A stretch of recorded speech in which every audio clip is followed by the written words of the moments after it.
Okay, welcome back mga scalper. Another technical analysis for BTC. And wag na nga nating patagalin pa.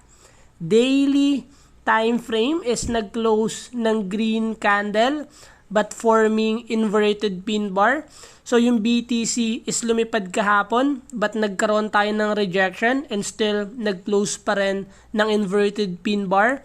And silipin natin yung possible scenario sa lower time frame.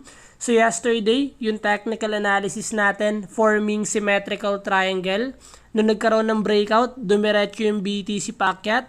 But what happened next? Nagkaroon tayo ng rejection that could lead to downtrend momentum again. So what we expect sa ganitong scenario, since yung BTC is nagke-create na naman ng puro lower high, and currently nagkakaroon na naman ng another rejection. So nasa downtrend momentum na yung BTC.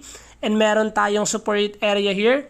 So, what we expect kung saan yung magiging breakout ni BTC, if i-continue niya yung pag-create ng another lower low, breaking the support, continuation ng downtrend momentum, but the moment na basagin niya yung resistance and mag-create siya ng breakout and to create first higher low, possible na magkaroon ulit ng weakness sa mga seller, but currently, still nasa downtrend momentum.